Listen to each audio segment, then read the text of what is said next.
ಕೆಂಡ ಸಂಪಿಗೆ ನಮ್ಮ ಕೆಂಡ ಸಂಪಿಗೆ. ಸಾಹೇಬ್ರ ಸಾಹೇಬ್ರ ಸಾಹೇಬ್ರ ಸಾಹೇಬ್ರ ಸಾಹೇಬ್ರ ಯೂಟ್ಯೂಬ್ರೆ ಸಾಹೇಬ್ರ ಎದ್ರಿ ಸಾಹೇಬ್ರ ಯಾರೋ ಬರ್ರು ಬರ್ರಿಲ್ಲ ಸಾಹೇಬ್ರ ಸಾಹೇಬ್ರ.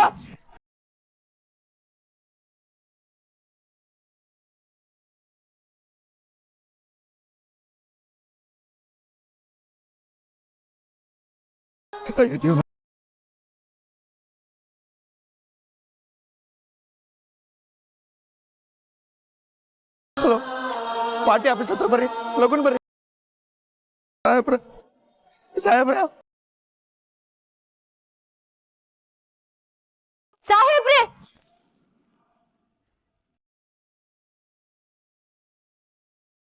ಒಂದ್ ನಿಮಿಷ ನಿಂತ್ಕೋ.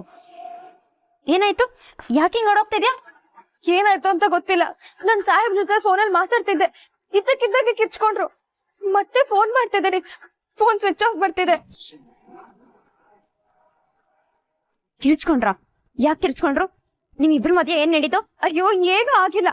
ಸಾಹೇಬ್ರ ಪಕ್ಷದವ್ರಿಗೆ ಫೋನ್ ಮಾಡಿ ನಾನ್ ಬೆದರಿಕೆ ಹಾಕಿದ್ದೀನಿ ಅಂತ ನನ್ ಬಗ್ಗೆ ತಪ್ಪಾಗಿ ತಿಳ್ಕೊಂಡಿದ್ರು.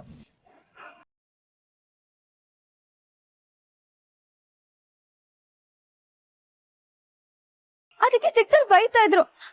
ಅದಾದ್ಮೇಲೆ ಏನಾಯ್ತು ಅಂತಾನೆ ಗೊತ್ತಿಲ್ಲ. ಅಲ್ಲಿ ಏನೇ ಅನಾಹುತ ಆಗಿದ್ರು ಅದಕ್ಕೆ ಕಾರಣ ನೀನೇ ಆಗಿರ್ತೀಯ. ತೀರ್ಥನ್ ಜೀವಕ್ಕೆ ಏನಾದ್ರೂ ಅಪಾಯ ಆಗ್ಬೇಕು, ನಾನ್ ನಿನ್ನನ್ ಸುಮ್ನೆ ಬಿಡಲ್ಲ. ಪ್ರಾಣ ತೆಗಿಯಕ್ಕೆ ಅಂತಾನೆ ಈ ಮನೆಗ್ ಬಂದಿಯೇನೆ, ಹೆಕ್ಕಿ ಅವ್ರೆ. ಏನು ಏನ್ ನಡೀತಾ ಇದೆ ಇಲ್ಲಿ? ಏನ್ ಗಲಾಟೆ? ಅತ್ತೆ, ಸಾಹೇಬ್ರು ಫೋನ್ ಮಾಡಿದ್ರತ್ತೆ, ನನ್ ಮೇಲೆ ತುಂಬಾ ಕೋಪ ಮಾಡ್ಕೊಂಡಿದ್ರು. ಹೀಗೆ ಮಾತಾಡ್ತಾ ತುಂಬಾ ಜೋರ ಕಿರ್ಚ್ಕೊಂಡ್ರು. ಅದಾದ್ಮೇಲೆ ನಾನ್ ಮತ್ತೆ ಫೋನ್ ಮಾಡ್ತಾ ಇದ್ದೀನಿ, ಫೋನ್ ಕನೆಕ್ಟ್ ಆಗ್ತಿಲ್ಲ ಅತ್ತೆ. ನಂಗೆ ಯಾಕೋ ತುಂಬಾ ಭಯ ಆಗ್ತಿದೆ. ನಾನು ಆಗ್ಲಿಂದ ಟ್ರೈ ಮಾಡ್ತಾ ಇದ್ದೀನಿ.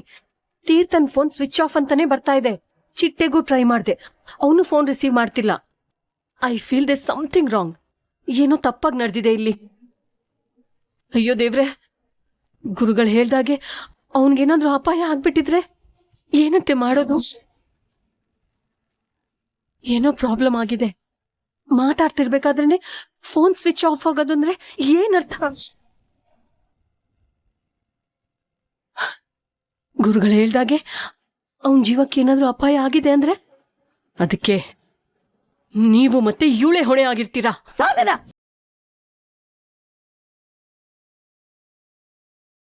ಹೌದು ಅತ್ತೆ, ನಾನ್ ಹೇಳ್ದಾಗ್ಲೇ ಇವಳನ್ನ ಮನೆ ಬಿಟ್ಟು ಆಚೆ ಕಳ್ಸಿದ್ರೆ ತೀರ್ಥ ಸೇಫ್ ಆಗಿರ್ತಿದ್ದ. ಆದ್ರೆ ನೀವೇನ್ ಮಾಡಿದ್ರಿ? ಸೆಕೆಂಡ್ ಒಪಿನಿಯನ್ ತಗೊಂತೀನಿ ಅಂತ ಹೇಳ್ಬಿಟ್ಟು ಟೈಮ್ ವೇಸ್ಟ್ ಮಾಡಿದ್ರಿ.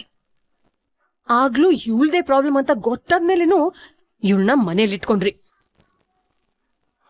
ಏನೇ ಆದ್ರೂ ಅದಕ್ಕೀಗ ನೀವೇ ಹೊಣೆ ಆಗ್ತೀರಾ. ಅಯ್ಯೋ ದೇವ್ರೆ, ತೀರ್ಥಂಗೇನು ಅಪಾಯ ಆಗದೆ ಇರೋಂಗ್ ನೋಡ್ಕೊಳಪ್ಪ. Please save him God. ನಾನು ಈಗಲೇ ಪಾರ್ಟಿ ಆಫೀಸ್ ಹತ್ರ ಹೋಗ್ಬಿಟ್ಟು ಬರ್ತೀನಿ. ನಿತ್ಯವ್ರೆ, ನಾನು ಬರ್ತೀನಿ. ಏನು ಬೇಕಾಗಿಲ್ಲ, ನಾವಿಬ್ರೇ ಹೋಗ್ ಬರ್ತೀವಿ. ನೀ ಇಲ್ಲೇ ಇರು.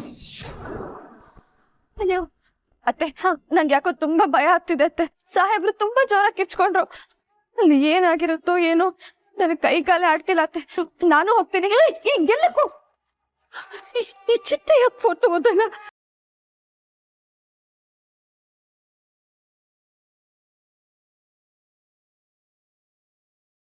ಓ ನೆತ್ತ ಚಿಟ್ಟೆ.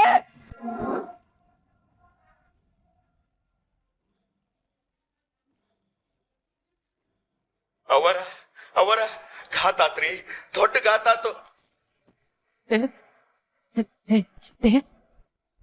ಏನಾಯ್ತು ಚಿತೆ? ಏನಾಯ್ತು? ಯಾಕೆ ಹೇಳ್ತಾ ಇದ್ಯಾ?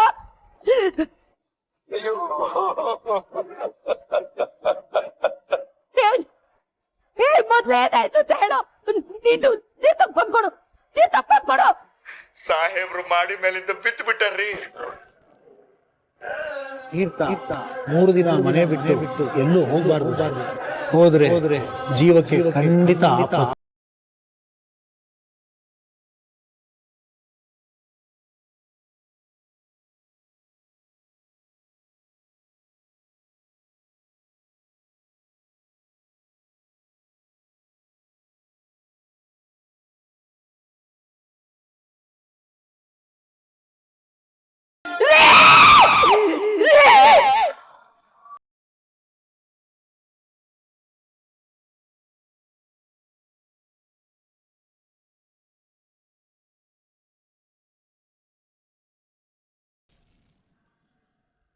ಡಾಕ್ಟರ್ ನನ್ನ ಮಗ ಹೇಗಿದ್ದಾನೆ?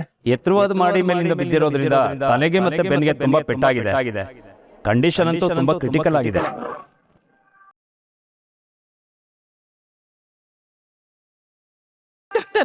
ನಾನ್ ನನ್ ಮಗನ್ ನೋಡ್ಬೇಕು. ಒಂದ್ಸತಿ ನೋಡೋದಕ್ಕೆ ಅವಕಾಶ ಮಾಡ್ಕೊಡಿ ಪ್ಲೀಸ್. ನೋಡಿಮ್ಮ, ನಿಮ್ ಕಷ್ಟ ನಮ್ಗೆ ಅರ್ಥ ಆಗ್ತಿದೆ. ಈಗ ಟ್ರೀಟ್ಮೆಂಟ್ ನಡೀತಾ ಇದೆ. ಅವ್ರನ್ನ ಯಾರು ನೋಡೋದಕ್ಕೆ ಆಗೋದಿಲ್ಲ. ನಿಮ್ ತಮ್ಮಯ್ಯ ಹತ್ತೀನಿ, ನನ್ ಮಗನ್ ಹೇಗಾದ್ರೂ ಉಳಿಸ್ಕೊಡಿ.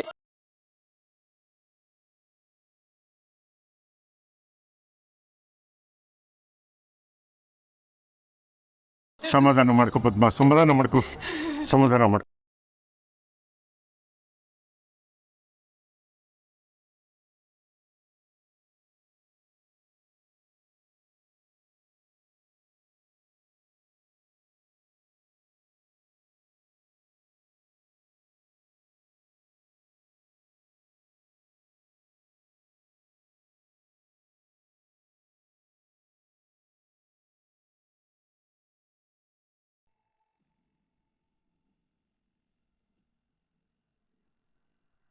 ರಾಜೇಶ್ವರಿ ಕ್ಷೇತ್ರದ ಜನಪರ ಪಕ್ಷದ ಅಭ್ಯರ್ಥಿ ತೀರ್ಥಂಕರ್ ಪ್ರಸಾದ್ ಅವರು ಇವತ್ತು ಮಹಡಿ ಮೇಲಿಂದ ಬಿದ್ದು ತೀವ್ರವಾಗಿ ಗಾಯಗೊಂಡಿದ್ದಾರೆ. ಕಂಡೀಷನ್ ಕ್ರಿಟಿಕಲ್ ಆಗಿದ್ದು ಟ್ರೀಟ್ಮೆಂಟ್ ನಡೀತಾ ಇದೆ ಅಂತ ಡಾಕ್ಟರ್ ಹೇಳಿದ್ದಾರೆ. ಈಗ ತಾನೇ ತೀರ್ಥ ಅವರ ಕುಟುಂಬ ಆಸ್ಪತ್ರೆಗೆ ಬಂದಿದೆ.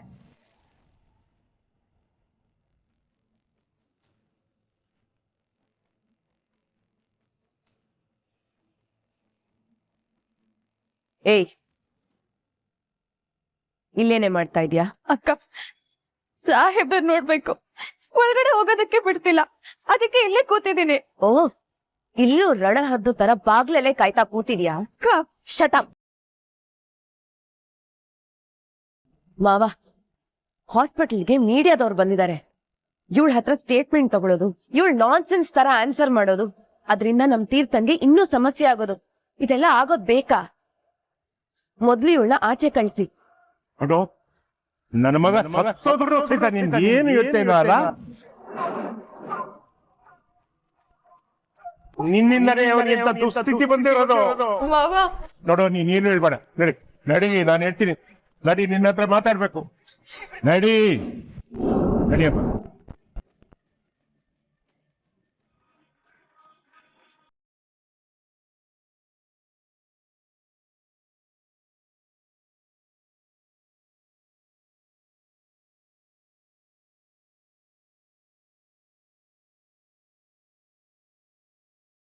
ನನ್ನ ವಂಶದ ಕುಡಿ ನನ್ನ ಎಲ್ಗಿಸ್ಬೇಡಮ್ಮ. ನಿನ್ನ ಕೈ ಮುಗಿದು ಬೇಡ್ಕೊಳ್ತೀನಿ. ಇಷ್ಟೆಲ್ಲ ಸಂಕಷ್ಟ ಎದುರಾಗ್ತಾ ಇರೋದು ಯಾರಿಂದ ಗೊತ್ತಾ? ನಿನ್ನ ಕಾಲುಗುಣದಿಂದ. ದಯವಿಟ್ಟು ಯಾವುದೇ ಕಾರಣಕ್ಕೆ ಒಂದು ಬೆನ್ನೆತ್ತು ಬರಬೇಡ ತಾಯಿ. ನಿನ್ನ ಕೈ ಮುಗಿದು ಬೇಡ್ಕೊಳ್ತೀನಿ, ಹೊರಟೋಗ್ಬಿಡು.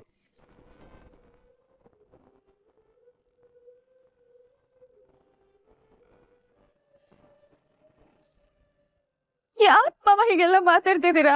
ನೋಡು, ಕೊನೆಯಾಗಿ ಬೇಡ್ಕೊಳ್ತೀನಿ, ನನ್ನ ಮಗನ ನನ್ನ ಉಳಿಸ್ಕೊಡು ತಾಯಿ, ಉಳಿಸ್ಕೊಡು. ನಿನಗೆ ನಮ್ಮಿಂದ ಏನಾದ್ರೂ ತೊಂದರೆ ಆಗಿದ್ರೆ ಕ್ಷಮಿಸೋಡು. ನಿನ್ಗೇನಾದ್ರೂ ನನ್ಗೆ ಉಪಕಾರ ಮಾಡಬೇಕು ಅಂತ ಅನ್ಸಿದ್ರೆ ನಿನ್ನ ಕೈ ಮುಗಿದು ಬೇಡ್ಕೊಳ್ತೀನಿ, ನನ್ನ ಮಗನ ನಾನು ಉಳಿಸ್ಕೊಟ್ಬಿಡು. ಇನ್ನೊಂದ್ಸತಿ ನೀನು ಇಲ್ಲಿಗೆ ಬರಬೇಡ ತಾಯಿ. ನಿನ್ನೆರಡೋ ಹೊಟ್ಟೆ ಬಿಡೋದು ಬೇಡ. ಹೊಂಟೋಗಮ್ಮ. ಮಾವ, ಒಂದೇ ಒಂದ್ಸಲ ಸಾಹೇಬ್ರ ಹೊರಟೋಗು ತಾಯಿ, ಹೋಗು.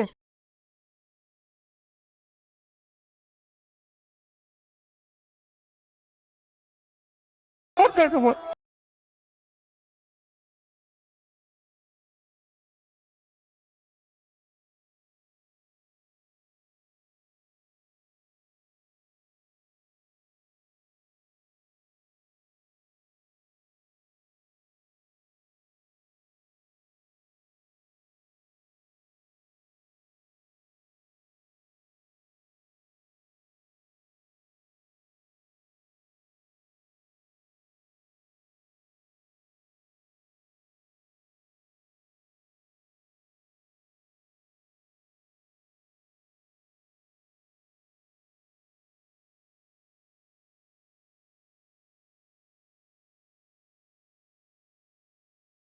ಪದ್ಮ, ಕುಡಿಯಕ್ಕೆ ಒಂದು ಲೋಟ ನೀರು ಕೊಡು.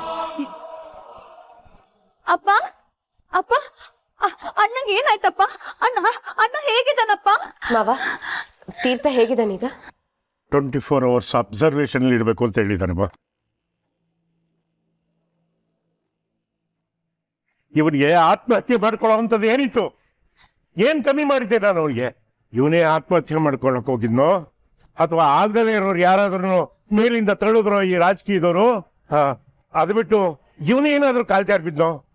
ಆ ದೇವ್ರಿಗೆ ಗೊತ್ತು ಕಣಮ್. ಮಾವ, ಇದು ಕಾಲ್ ಜಾರಿದ್ದು ಅಲ್ಲ, ಕೈ ಜಾರಿದ್ದು ಅಲ್ಲ, ವಿಧಿ. ಇದು ವಿಧಿ ನಿರ್ಧಾರ. ವಿಧಿನ? ಏನ್ ವಿಧಿ? ಯಾವ ವಿಧಿ? ಏನ್ ಮಾತಾಡ್ತಿದೀಯ ನೀನು? ಅತ್ತೆ, ರಿಲ್ಯಾಕ್ಸ್.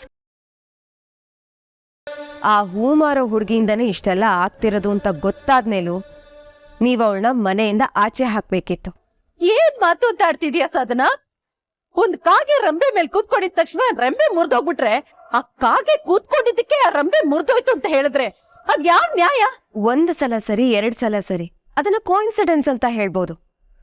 ಆದ್ರೆ ಪದೇ ಪದೇ ಆಗ್ತಿದೆ ಅತ್ತೆ. ಯಾಕೆ? ಕಾಶಿ ತೀರ್ಥನ ಕೊಲ್ಲೋಕ್ ನೋಡಿದ್ದು ಇವಳಿಂದ ತಾನೆ? ಅಷ್ಟು ಬೇಗ ಮರ್ತು ಬಿಟ್ರ ಅತ್ತೆ? ಹೌದು ಪದ್ಮ, ಆ ನೀಚ ಕಾಶಿ ಅವತ್ತೇ ನಮ್ ತೀರ್ಥನಿಗೆ ಚಾಕು ಹಾಕಕ್ ಬರ್ತಿದ್ದ. ಅಪ್ಪಿ ತಪ್ಪಿ ಅದು ಮಂತ್ರಿಗಳು ಬಿದ್ಬಿಡ್ತು. ಅವತ್ತೇ ಏನಾದ್ರು ನಮ್ ತೀರ್ಥಕ್ಕೆ ಬಿದ್ಬಿಟ್ಟಿದ್ರೆ ಅವತ್ತೇ ನಮ್ ತೀರ್ಥ ಕಲಾಸ್, ಗೊತ್ತಾ? ಅಯ್ಯೋ, ಅದಕ್ಕ ಹತ್ತು ತಾಳಿ ಹಾಕಡ್ರಿ, ಅದಕ್ಕೂ ಸುಮಗು ಏನ್ರಿ ಸಂಬಂಧ? ಅವಳು ಮಾಡಿರೋ ಒಳ್ಳೆ ಕೆಲಸ ನಿಮ್ ಕಣ್ಣಿಗೆ ಕಾಣಿಸ್ತಾ ಇಲ್ವಾ ಅಂತ ತಾನೇ ನಿನ್ ಪ್ರಶ್ನೆ. ಸರಿಯಾಗಿ ಕೇಳಿದ್ಯಾ ನೋಡು. ಅವಳು ಈ ಮನೆಗೆ ಬಂದಾಗ್ಲಿಂದ ನಮ್ ತೀರ್ಥನ್ಗೆ ಒಕ್ಕೂರ್ಸ್ಕೊಂಡಿರೋ ಗ್ರಾಚಾರ ಇದೆಯಲ್ಲ, ಅದ್ಯಾಕೆ ನಿನ್ ಕಣ್ಣಿಗೆ ಬೀಳ್ತಾ ಇಲ್ಲ ಅಂತ. ಅಲ್ಲರಿ ಅದು. ಅತ್ತೆ, ಯಾವತ್ತವಳ ದೃಷ್ಟಿ ನಮ್ ತೀರ್ಥನ್ ಮೇಲ್ ಬಿತ್ತೋ ಆವತ್ತಿಂದ ನಮ್ ತೀರ್ಥನ್ ಜೀವನ ಹಾಳಾಗೋದಕ್ ಶುರುವಾಯ್ತು. ಅದಕ್ಕೆ ಬೇಡ ಬೇಡ ಅಂತ ಹೇಳಿದ್ರು ನಮಗೂ ತೀರ್ಥಂಗೂ ಸಮಸ್ಯೆ ಆಗ್ತಿರೋದು. ಅವಳು ಪದೇ ಪದೇ ಮನೆಗ್ ಬರೋವಾಗ ನಾನ್ ನಿಮ್ಗೊಂದ್ ಮಾತು ಹೇಳಿದ್ದೆ, ನೆನ್ಪಿದ್ಯಾ ಅತ್ತೆ? ಈ ಮನೇನ ಸರ್ವನಾಶ ಮಾಡೋವರೆಗೂ ಅವಳಗ್ ನೆಮ್ಮದಿ ಇಲ್ಲ ಅಂತ ನಾನು ಅವಳಗ್ ಬೈದಿದ್ದೆ. ನೀವು ಅವಳಗ್ ಬೈದಿದ್ರಿ. ಯಾಕತ್ತೆ ಆ ದೃಷ್ಟಿ ಈಗಿಲ್ಲ? ಹೌದು ಪದ್ಮ, ನಮ್ಮ ಸುಭಾಸನ ಬಾಳನ್ನ ನೆಟ್ಟಿಗೆ ಮಾಡಿದ್ರು ಅನ್ನೋ ಒಂದೇ ಒಂದು ಕಾರಣ ಬಿಟ್ರೆ ಮಿಕ್ಕಿದ್ದೆಲ್ಲ ಅವಳ ಕಡೆಯಿಂದ ಬಂದಿರೋದು ಗ್ರಾಚಾರನೇ ನಮ್ಗೆ ಒಕ್ಕರ್ಸ್ಕೊಂಡಿರೋದು. ಇದ್ಯಾಕೆ ನಿನ್ಗೆ ಅರ್ಥ ಆಗ್ತಾ ಇಲ್ಲ? ಅಲ್ಲ ಅಮ್ಮ, ಅಣ್ಣನ್ಗೇನಾದ್ರೂ ಹೆಚ್ಚು ಕಮ್ಮಿ ಆಯ್ತು ಅಂದ್ರೆ ನಾನಂತ ಅವಳನ್ ಕ್ಷಮಿಸಲ್ಲ. ಜೊತೆಗ್ ನಾನ್ ನಿನ್ನ ಹತ್ರನೂ ಮಾತಾಡೋದಿಲ್ಲ. ಅಣ್ಣನ್ ಬೆನ್ನ ಹಿಂದಾನೆ ಅವ್ನ್ ಸಾವನ್ ಕರ್ಕೊಂಡ್ ಬಂದು ಅವ್ನು ಕಟ್ಟಿದ್ಯಾ ನೀನು. ಮಾವ, ನಾವ್ ಆದಷ್ಟು ಬೇಗ ಒಂದ್ ನಿರ್ಧಾರ ತಗೋಬೇಕು. ಇಷ್ಟೆಲ್ಲ ಆದ್ಮೇಲೂ ಅವಳನ್ನ ಮನೇಲಿ ಇಟ್ಕೋತೀರಾ ಅನ್ನೋದಾದ್ರೆ ನಿಮಗ್ ಬಿಟ್ಟಿತ್ತು. ನೀವೇ ನಿರ್ಧಾರ ತಗೊಂಡು.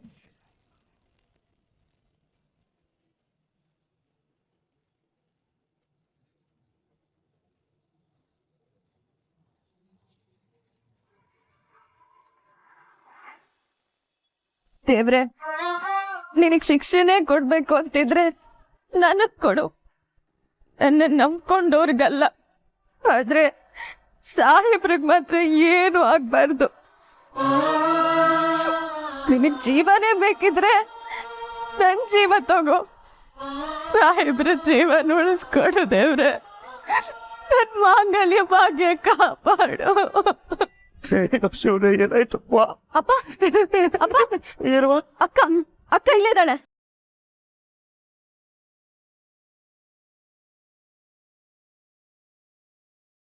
ಮಗಳೇ, ಸುಮ್ನ ಯಾಕವ ಇಲ್ಲಿ ಕೂತಿದೀಯ ಮಗಳೇ? ಸಾಹೇಬ್ರು ಮೇಲಿಂದ ಬಿದ್ಬಿಟ್ರತ್ತನವ ಎಲ್ಲವರು. ಸಾಹೇಬ್ರು ಅಕ್ಕ, ಬಾವ ಹೇಗಿದ್ದಾರೆ ಅಕ್ಕ? ನೀನ್ ಯಾಕೆ ಇಲ್ಲಿದ್ಯಾ? ಬಾವ ಹುಷಾರಾಗಿದ್ದಾರೆ ತಾನೆ? ಮಾತಾಡ ಮಗಳೇ, ಬಾರವ ಸಾಹೇಬ್ರು. ನಾವಲ್ಲಿಗೆ ಹೋಗೋಂಗಿಲ್ಲಪ್ಪ.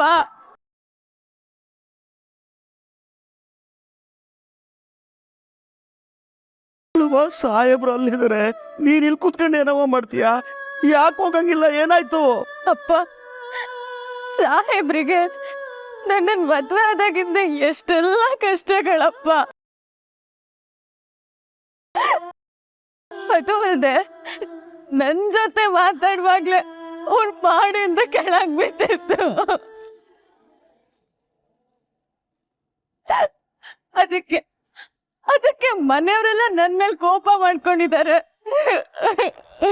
ಅಯ್ಯೋ ಮಗಳೇ, ನೀನು ಫೋನಲ್ಲಿ ಮಾತಾಡೋಕು ಸಾಹೇಬ್ರು ಮೇಲಿಂದ ಬೀಳಕ್ಕೂ ಒಂದೇ ಆದ್ರೆ ನೀನ್ ಹೆಂಗವ್ವ ಕಾರಣ ಆಯ್ತೀಯಾ? ಗಂಡನಿಂದ ಎತ್ತಿ ಯಾಕೆ ದೂರ ಇಟ್ಟವ್ರವ್ರು? ಗಂಡನ ಪ್ರಾಣದ ಇಟ್ಕೊಂಡಿದೀಯಲ್ಲ ಮಗಳೇ, ಅಂತದ್ರಲ್ಲಿ ಒಂಟಿ ಆಗ್ಬಿಡೋದು ಅವರು. ಪಾಪ ಬಾ. ಅಪ್ಪ, ಏನು ಮಾಡಕ್ಕಾಗಲ್ಲ, ಅನ್ಭವಿಸ್ಲೇಬೇಕು. ಏನ್ ಅನುಭವಿಸೋದು ಮಗಳೇ? ಬಡವ್ರ ಮನೆ ಹೆಣ್ಣು ಮಕ್ಕಳು ಅಂದ್ರೆ ಸದರ ತಿಳ್ಕೊಂಡವ್ರ ಅವ್ರು. ಏನಪ್ಪ, ಬೇಕಾದಾಗ ಬಾ ಅನ್ನಕ್ಕೆ, ಬೇಡದೆ ಇದ್ದಾಗ ನಾಯಿ ತರ ದೂರ ಇಡಕ್ಕೆ ಏನ್ ತಿಳ್ಕೊಂಡವ್ರು ನಿನ್ನವ್ರು? ಎಲ್ಲವ ನಿಮ್ಮತ್ತೆ ನನ್ ಮುದ್ದಿನ ಸೊಸೆ, ನನ್ ಮನೆ ಮಗಳು ಓದಿದ್ರಲ್ಲ, ಅವ್ರಿಗೆ ಇವೆಲ್ಲ ಕಣ್ಣಿಗೆ ಕಂಡಿಲ್ವಾ? ಅವ್ರು ನೋಡ್ತಾ ಸುಮ್ನಿದ್ರ? ಯಾಕೆ ಹಿಂಗ್ ಮಾಡಿದ್ರ ಅಂತ ಕೇಳ್ಕೊಂಬಂತೀನಿ ನೀರು. ಅಪ್ಪ, ನನ್ ಮೊದ್ಲೇ ತುಂಬಾ ನೊಂದಿದ್ದೀನಪ್ಪ. ಏನೇನೋ ಮಾತಾಡಿ ಇನ್ನಷ್ಟು ನೋಯಿಸ್ಬೇಡ, ನಿನ್ ಕೈ ಮುಗಿತೈತಿ. ನೋವಾಯ್ತಿರೋದು ನನಗೆ ಮಗಳೇ. ಅಲ್ಲ ಕಣವ, ಗಂಟ ಪೇಟಾಗಿ ಆಸ್ಪತ್ರೆಲ್ ಬಿದ್ದಿದ್ರೆ ಹೆಂಡ್ತಿನೇ ನೋಡಕ್ ಬಿಟ್ಟಿಲ್ಲ ಅಂದ್ರೆ ಏನ್ ಅರ್ಥನವ? ಅವ್ರು ಶ್ರೀಮಂತರಾಗಿದ್ರೆ ಅವ್ರ ಮನೆಗೆ, ನಮ್ಗಲ್ಲ. ಏನು ಅದ್ ಯಾಕೆ ಹಿಂಗ್ ಮಾಡಿದ್ರ ಅಂತ ಕೇಳ್ಕೊಂಡ್ ಬಂದಿರ ಅವ್ರನ್ನ. ಅಪ್ಪ ಬಾ. ಏನಪ್ಪ ನೀನೀಗ ನನ್ ಸಮಾಧಾನ ಮಾಡಿ ಧೈರ್ಯ ಹೇಳೋದಕ್ ಬಂದಿದ್ಯೋ ಅಥವಾ ನನ್ ಗಂಡನ ಮನೆಯವ್ರ ಜೊತೆ ಜಗಳ ಮಾಡೋದಕ್ ಬಂದಿದ್ಯೋ? ಅಲ್ಲ ಕಣವ್ವ, ನಿನ್ಗೆ ಅನ್ಯಾಯ ಆಯ್ತಾ ಇದ್ರೆ ನಾನು ನೋಡ್ಕೊಂಡು ಸುಮ್ನಿರ್ಲ? ನನಗೀಗ ಅನ್ಯಾಯ ಆಗ್ತಿದೆ ಅಂತ ನಾನು ಹೇಳದ್ನಾ? ಸುಮ್ಮನಿರಪ್ಪ, ನಿನ್ ದಮ್ಮಯ್ಯ ಅಂತೀನಿ. ಈಗ ನೀನ್ ಏನೇನೋ ಮಾತಾಡಿ ಇನ್ನಷ್ಟು ಪರಿಸ್ಥಿತಿನ ಹಾಳು ಮಾಡ್ಬೇಡ. ಈಗಿರೋ ಸಮಸ್ಯೆಗಳೇ ಬೆಟ್ಟದಷ್ಟಾಗಿದೆ. ನೀನ್ ಇನ್ನಷ್ಟು ತೊಂದ್ರೆ ಮಾಡ್ಬೇಡಪ್ಪ, ನಿನ್ ಕೈ ಮುಗಿದು ಕೇಳ್ಕೊತೇನೆ. ಹಂಗಲ್ಲ ಕಣವ, ಅಪ್ಪ, ನನ್ ಮೇಲೆ ಆಣೆ, ಯಾರ ಹತ್ರನೂ ಏನು ಕೇಳೋಕ್ ಹೋಗ್ಬೇಡ ಅಷ್ಟೇ.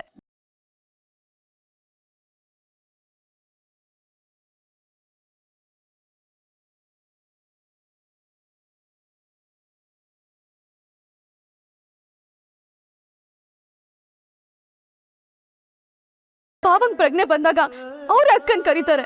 ನೀನ್ ಸುಮ್ಮನಿರಪ್ಪ. ಅಕ್ಕ, ಹಣ್ಬೇಡ ಕಣೆ, ಪಾಪ ಬೇಗ ಹುಷಾರಾಗ್ತಾರೆ, ಸಮಾಧಾನ ಮಾಡ್ಕೊ.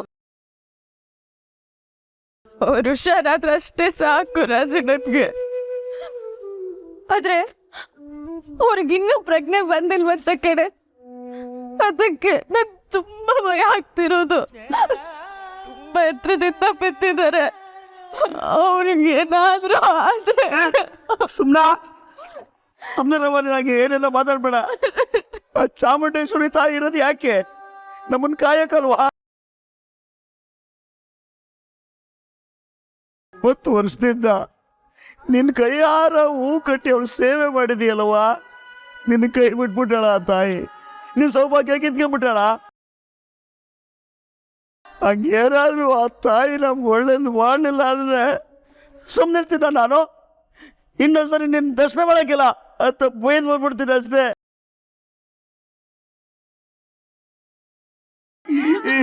ನಮ್ಮ ಬಳಿ ಅಂದ್ರು ಹುಷಾರ್ ಆಯ್ತಾರೆ ಕಣವ.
ಹಲೋ. ಹಾಂ ಸರಿ ಸರಿ, okay okay okay. Yes madam. Madam, councillor Tirthankar Prasad ಅವರು ಯಾವ ವಾರ್ಡಲ್ಲಿದ್ದಾರೆ?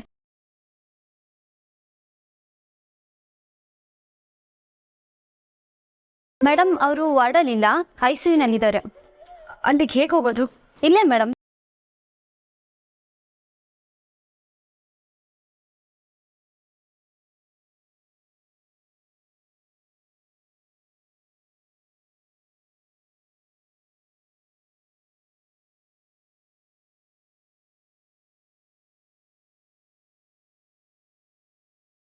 ಯಾಕೆ ಬಂದೆ?